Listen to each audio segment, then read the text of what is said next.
வணக்கம் my dear friends, welcome to my channel. So இது நான் இப்போது ரீசெண்டாக நம்மளுக்கு இந்த 2 நாள் 3 நாள் இந்த கரூரில் நடந்த இன்சிடெண்ட்டை பேஸ் பண்ணி தான் இந்த யூடியூப்லேருந்து எல்லா சேனல்லையும் பார்த்தீங்கன்னா இந்த நியூஸ் தான் போயிட்டுருக்கு. ஸோ இந்த நியூஸை பார்க்கும்போது எனக்கு இந்த முதல்வன் படம் தான் எனக்கு நினப்பு வருதுங்க. அது ஏன்னு தெரியல. ஸோ நானே 1 minute ஷார்ட்ஸ் போட்டிருந்தேன். எப்படின்னா என்னன்னு சொல்லி எல்லாத்துலேயும் அரசியல் பண்ணுறாங்க, ஆனால் அரசியலில் ஒன்றும் பண்ண மாட்டேன்றாங்க அப்படின்னு சொல்லிட்டு இருந்தேன். ஆனால் இப்போ எனக்கு என்ன இன்னும் ஒரு 2 லைன் சேர்க்கணும்னு தோணுதுங்க. என்னன்னா, எதில் வேணும்னாலும் அரசியல் பண்ணிக்கோங்க, ஆனால் மக்களுடைய உயிரில் தயவுசெய்து அரசியல் பண்ணாதீங்க. ரைட்டுங்களா? ஸோ இதை தான் நான் சொல்ல வருது. ஏன்னா உயிருன்றது அவ்வளோ ஈஸியான விஷயம் இல்லைங்க. அந்த 41 பேர் இறந்தாங்க பாருங்க. குழந்தைங்கள்லேருந்து, பெண்கள்லேருந்து, வயதானவங்கள்லேருந்து, சின்ன பசங்கள்லேருந்து எல்லாம் நிறைய பேர் உயிர் விட்டுருக்காங்க. அந்த 41 பேர் ஃபோட்டோ பார்க்கும்போது எனக்கு பக்குன்னு இருந்தது. அவங்க குடும்பத்தில் எப்படி இருந்திருக்கும் அந்த இழப்பு. ஒரு சந்தோஷமாக ஒருத்தரை பார்க்கணும், ஒரு தலைவனை பார்க்கணும், இல்லை ஒரு நடிகனை பார்க்கணும்னு போனவங்களுக்கு இப்படி ஒரு அதிர்ச்சி நடந்திருக்குன்னா அப்போ அவங்க வீட்டில் அந்த இழப்பை எப்படி அவங்க சரி கட்டுவாங்க, அதுலேருந்து எப்படி வெளியில் வருவாங்க. முதல்ல நம்ம அதுக்கு எல்லாரும் ப்ரே பண்ணணுங்க. அவங்களுடைய குடும்பம் சக நிலைமைக்கு வர்றது ரொம்ப கஷ்டம். இருந்தாலும் கடவுள் அவங்களுக்கு துணையாக இருக்கணும் அப்படின்னு சொல்லிட்டு நான் இதை ஆரம்பிக்கிறேன். ஸோ ஃபஸ்ட்டு நான் என்ன சொல்லணும் அப்படின்னு நினைக்கிறேன்னா, எல்லா சேனல்லையுமே ரிப்பீட்டடாக போகிறது, அவங்க பர்மிஷன் கேட்டது 10,000. ஏங்க 10,000ன்னு போட்டால் தான் ஒரு சேனலில் ஒருத்தர் நல்ல பாப்புலர் யூடியூபர் அவர் என்ன சொன்னார்னா, 10,000 போட்டால் தான் பர்மிஷன் கொடுப்பாங்க, இல்லைன்னா கொடுக்க மாட்டாங்கன்றதுக்காக தான் அவங்க 10,000 போட்டிருக்காங்கன்னு சொன்னாங்க. ஸோ 10,000 அவர் போட்டது எப்படி இருக்கலாம் அப்படின்னா, பெண்கள், கர்ப்பிணி பெண்கள், குழந்தைகள், வயதானவர்கள் வர வேண்டான்னு விஜய் அவரும் சொல்லிட்டாங்க. எல்லாருமே ரூல்ஸ் படி அதையும் சொல்லிட்டாங்க. ஸோ அதை மீறியும் சில பேர் வந்திருக்காங்கன்னா அது ஒரு காரணமாக இருக்கலாம். பட் பொதுவாக ஒரு சினிமா நடிகனாக இருக்கட்டும், இல்லை ஒரு தலைவனை பார்க்கனாலும் ஆகட்டும், நம்ம ஃபிக்ஸ் பண்ண முடியாதுங்க. இவ்வளோ தான் வருவாங்க ஜனம், டெக்ஸ்ட் பண்ண முடியாது. அது பொது ஜனங்க அவங்க இத்தனை பேர் தான் வருவாங்க. ஏன்னா நீங்களே பாருங்கள், கல்யாணம் ஆகட்டும், ஒரு காலேஜில் ஒரு ஃபங்க்ஷன் ஆகட்டும், நம்ம ப்ரிடிக்ட் பண்ண முடியாது. எக்ஸாக்டாக ப்ரிடிக்ட் பண்ண முடியாது, பட் அப்ராக்சிமேட்டாக நம்மளால் ப்ரிடிக்ட் பண்ண முடியும். ஸோ அப்படி இருக்கவும் 10,000 பேர் தான் சொன்னாங்க. ஆனால் 20,000க்கு மேலே வந்துட்டாங்க, 27,000 பேர் வந்தாங்க அப்படின்னு சொல்கிறாங்க. என்னங்க இது ஃபஸ்ட்டு மீட்டிங் அங்கே அவர் போடுறாரு. ஆக்சுவலாக ஏற்கனவே 2 வாரம் மீட்டிங் முடிஞ்சது, 4 இடத்துல முடிச்சிட்டாரு. ஸோ அந்த ஒரு க்ரௌடை வச்சு அந்த ஊரில் இருக்கிறவங்களால கெஸ் பண்ண முடியாதுங்களா எத்தனை பேர் வருவாங்க அப்படின்னு சொல்லிட்டு. முக்கியமாக உளவுத்துறை தான் பண்ணணுமா இது. ஏன்னா அவங்களுக்கு தெரியல அந்த கரூரில் எவ்வளோ ஸ்ட்ரென்த் இருக்காங்க, அதில் எவ்வளோ பேர் யங்ஸ்டர்ஸு, எவ்வளோ பேர் சின்ன பொண்ணுங்க, எத்தனை பேர் வருவாங்க அப்படின்னு அவங்க அப்ராக்சிமேட்டாக கால்குலேட் பண்ணால் பண்ணியிருக்கலாம்.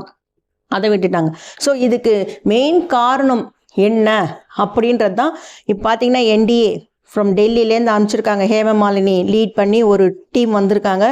அவங்க இப்போ அலசிக்கிட்டு இருக்காங்க, பேட்டியும் கொடுக்க ஆரம்பிச்சிட்டாங்க. எனக்கு என்னவோ இது ஃபிஷியாக தான் இருக்குன்ற மாதிரி தான் ஸ்டேட்மெண்ட்டு கொடுத்தாங்க.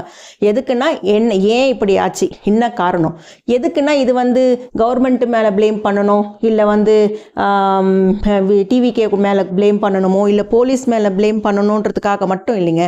பொதுவாக அந்த தவறு எங்கே நடந்துச்சு, எதால் நடந்துச்சு அப்படின்னு தெரிஞ்சாதான் இனி இந்த தவறை பண்ணாமல் இருப்பாங்க. இந்த மாதிரி ஒரு அசம்பாவிதம் நடக்காமல் இருக்கும். அதுக்கு கண்டிப்பாக கண்டுபிடிக்க வேண்டியது அது நேச்சராக பை என்ன சொல்கிறது, க்ரௌடு திடீர்னு ஓவர்லோட் ஆனதுனால அது நடந்துருச்சு அப்படின்னு சொன்னால் அதை நம்ம ஒன்றும் பண்ண முடியாது.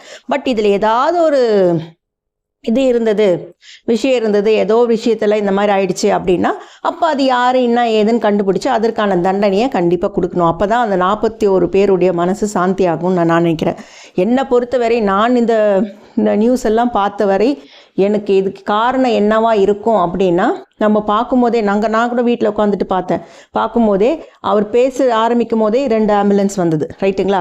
ஸோ ஃபுல்லி காம்பேக்டாக இருந்தது. ஜனங்க நிற்கிறது அப்படியே நான் மனித கூட்ட அலைன்னு கேள்விப்பட்டிருக்கேங்க. அது என்னன்றது நான் இப்போ தாங்க பார்த்தேன். நீங்கள் பார்க்கும்போதே வீட்டிலேருந்து டிவியில் பார்க்கும்போதே அந்த தலையாக இருந்தது பாருங்கள். அப்படியே பார்த்தீங்கன்னா சம்டைம்ஸ் அவங்க லைட்டாக புஷ் பண்ணுற மாதிரி இருந்ததுன்னா அது அப்படியே வேவ்ஸ் மாதிரி போகும். ஸோ அந்த அளவுக்கு ஃபுல்லி காம்பேக்டாக இருந்தாங்க. 2 ஆம்புலன்ஸு எப்படி உள்ளே வந்துச்சுன்னே தெரியல.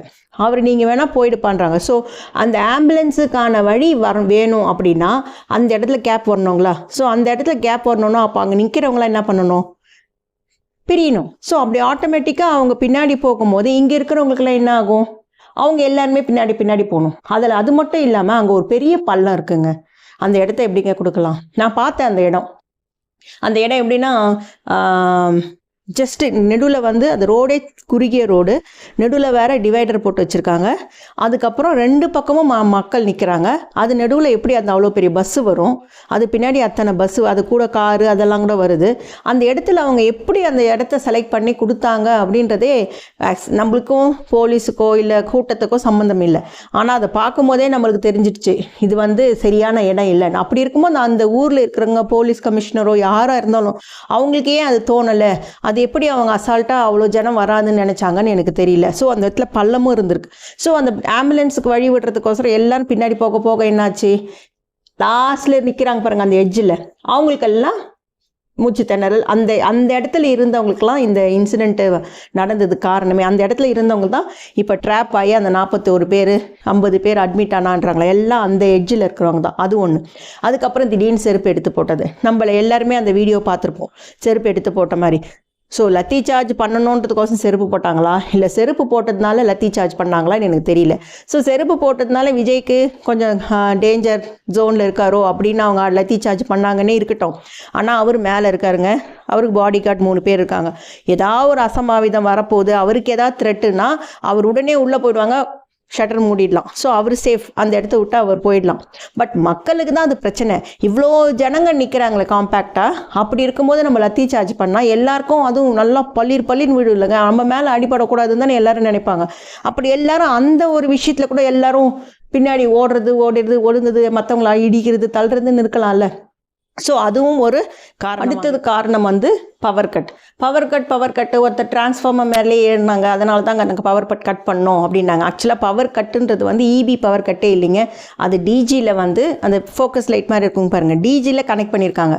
யாரோ அந்த டிஜியில் கனெக்ட் பண்ண அந்த பவர் சோர்ஸ், அதான் அந்த ஃபோக்கஸ் லைட்டை டிஸ்கனெக்ட் பண்ணி விட்டுருக்காங்க. அந்த இடத்துல திடீர்னு இது ஏற்கனவே குழப்பத்தில் இருக்குது அந்த இடம், இதில் கரண்ட் வேறு இல்லை, இருட்டாக இருந்ததுன்னா என்ன பண்ண முடியும்?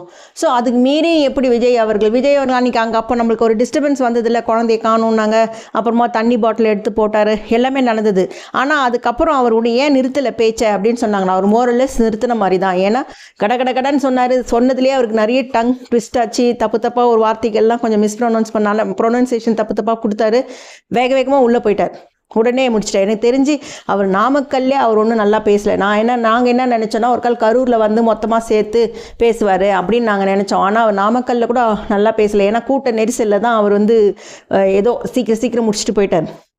ஸோ அவர் அங்கேருந்து அந்த இடத்த விட்டு போயிட்டார்.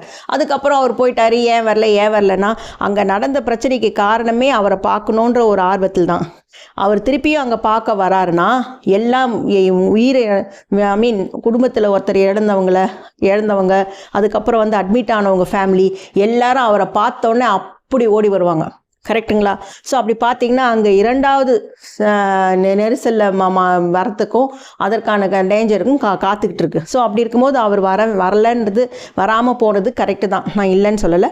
பட் போன உடனே அவர் ஏதாவது ஒரு இது வந்து இப்போ தான் லைவ்லேயே வராங்களே அந்த மாதிரி ஏதாவது பண்ணியிருக்கலாம். பட் இப்போ சற்று நேரம் முன்னாடி அவர் அவரே பேசியிருக்காரு, நல்லா பேசியிருக்காரு. ஆனால் தீரமாக பேசினவர் கொஞ்சம் நொடிஞ்சு போய் கொஞ்சம் சோகமாக கஷ்டமாக அவர் பேசுனதில் வந்து கொஞ்சம் வருத்தமாக தான் இருந்தது. என்னென்னா அவர் மற்றவங்கெல்லாம் அது எப்படி பாதிக்குதோ, உங்களுக்கு எனக்கெல்லாம் அது ஒரு நியூஸு நம்ம பார்த்தோம், மனசு கஷ்டப்பட்டோம், ஓகே இன்னியோட அது முடிஞ்சிடும், இல்லை ஒரு 2 நாள் நம்ம மனசில் இருக்கும்.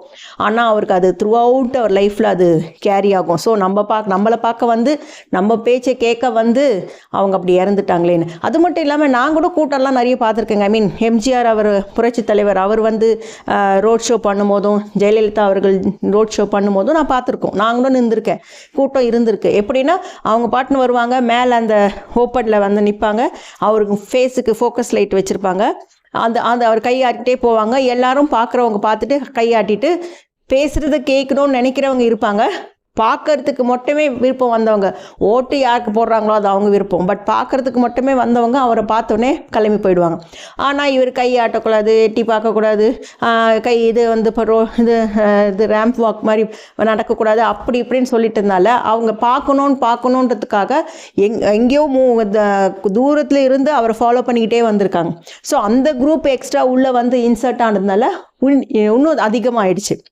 ஸோ இப்போ பாருங்கள், ஒரு ஊருன்னு வந்தால், இப்போ என் ஊர் வேலூர் அப்படின்னா, இப்போ கூட்டம் கூடுறதுக்கு எது சிறப்பான இடம் என்ன கேட்டால் நான் சொல்லுவேங்க, அண்ணா கலையரங்கம் பக்கத்தில் அந்த இடத்துல வச்சோம்னா ஈஸியாக கூட்டம் போடலாம். ஏன்னா அந்த இடத்துல வந்து பார்த்திங்கன்னா அங்கே ஒன்று போகிறதுக்கு வரத்துக்குன்றது 2 வே ஒரு வே இருக்கும், இந்த சைடும் இருக்கும்.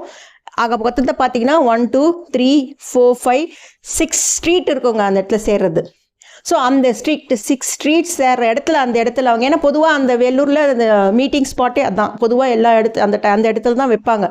ஸோ அப்படி ஏதாவது ஒரு எமர்ஜென்சி சிஎம்சிக்கே போகணும், ஆம்புலன்ஸே போகணும் அப்படின்னா அலங்கார் தேட்டர் பக்கமாக போய் ஃபோர்ட் ரோட் பக்கமாக போய் பேக் சைடில் போய் அந்த சைடில் போயிட்டு சிஎம்சிக்கோ இல்லை எந்த ஹாஸ்பிட்டலுக்கு வேணாலும் போகலாம். அதுவும் இவங்க என்ன இன்னொரு தப்பு பண்ணியிருக்காங்கன்னா, ஹாஸ்பிட்டல்னு சொல்லிட்டு கவர்மெண்ட் ஹாஸ்பிட்டலே ஏம் பண்ணி எல்லா ஆம்புலன்ஸும் போயிருக்கு.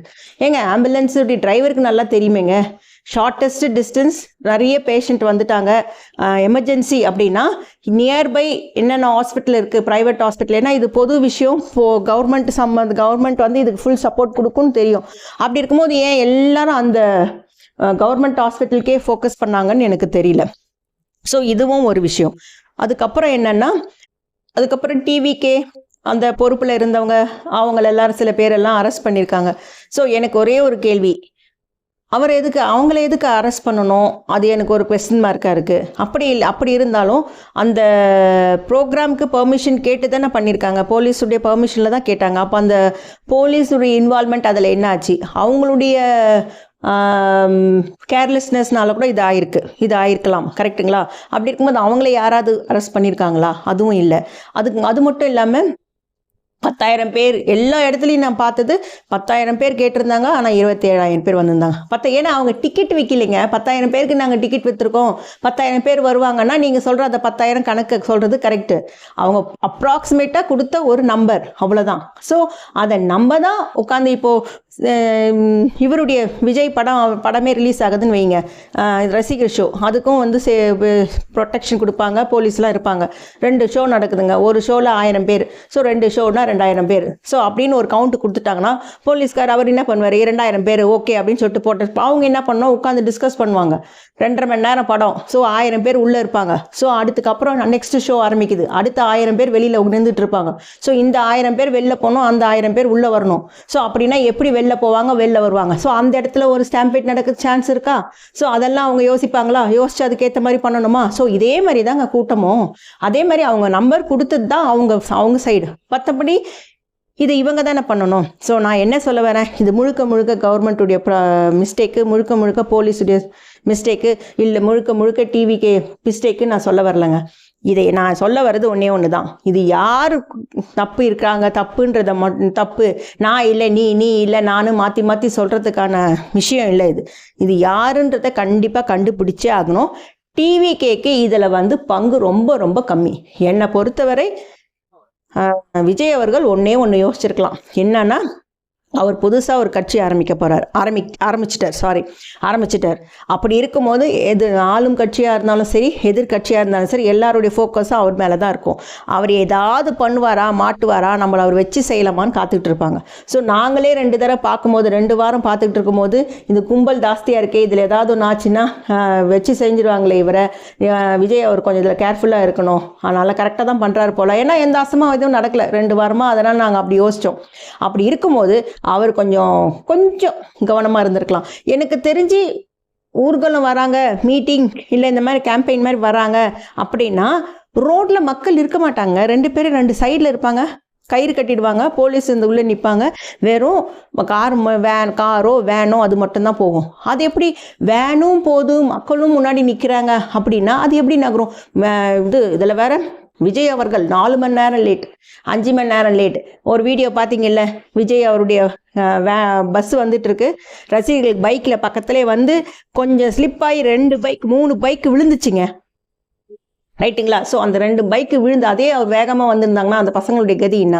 ஸோ அவர் ஸ்லோவாக வந்ததுன்றதுக்கு குற்றம் அவர் மேலே கிடையாது.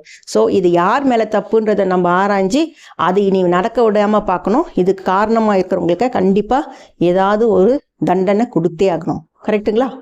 ஸோ ஸ்டார்ட் பண்ணும்போது முதல்வன்ற படம் மாதிரி இருக்குன்னு சொல்லிட்டு தான் நாங்கள் ஆரம்பித்தேன். ஸோ விஜய் அவர்கள் அரசியலுக்கு வந்துட்டார். ஸோ அரசியலுக்கு வந்துட்டா இவரும் எல்லாருக்கும் டஃப்பு கொடுக்கணும். இவர் கொஞ்சம் சாஃப்டாக இருந்தாருன்னா எல்லாரும் என்ன வேணால் செய்யலாம். ஸோ இதில் முதல்வன் கடைசியில் சொல்லுவார் பாருங்க, கடைசியில் என்னையே அரசியல் பண்ண வச்சுட்டீங்களே சொல்லுவார் பாரு. அந்த மாதிரி விஜய் அவர்கள் மாறணும். இந்த 41 பேர் இவருக்காக உயிர் விட்டாங்க பாருங்க, அவங்களுக்கு மனசு அவங்களுடைய ஆத்மா சாந்தி அடையிறதுக்கு கண்டிப்பாக இவர் வரணும். ஏன்னா அந்த வீடியோ பார்க்கும்போதே இன்றைக்கி அவர் பேசினார் பாருங்கள், அது பார்க்கும்போதே மனசு கஷ்டமாக இருந்தது. அவ்வளோ வீரமாக பேசினவர் ரொம்ப ஒடிஞ்சு பேசின மாதிரி இருந்தது. ஸோ அதுக்கெல்லாம் இடம் கொடுக்காம இதையே அவர் ஒரு பெரிய என்ன சொல்கிறது ஒரு இதுவாக எடுத்துக்கிட்டு அரசியல் வந்துட்டால் மட்டும் போதாது, நமக்கு திருப்பி எல்லாரையும் அடிக்க தெரியணும். நம்ம சாஃப்டாக இருந்தால் இங்கே இது சாஃப்டாக இருக்க வேண்டிய இடம் இது இல்லை அப்படின்றத அவர் புரிஞ்சு அதுக்கேற்ற மாதிரி பண்ணணும்னு நினைக்கிறேன். மக்களும் நம்ம நியூஸ் பார்த்துக்கிட்டு தான் இருக்கோம். யார் இதை செய்தாங்கன்றது நம்மளுக்கு தெரியாது, ஆனால் கண்டிப்பாக தெரிய வரும். தெரிஞ்சதுன்னா அதுக்கேற்ற மாதிரி மக்கள் நம்ம கையிலே இருக்குது தண்டனை கொடுக்குறது, அதையும் நம்ம செய்யணும். கரெக்டுங்களா? ஸோ கண்டிப்பாக உங்களுக்கு பிடிச்சிருக்குன்னு நினைக்கிறேன். மறக்காமல் லைக் பண்ணுங்கள், ஷேர் பண்ணுங்கள், சப்ஸ்கிரைப் பண்ணுங்கள். தேங்க்யூ.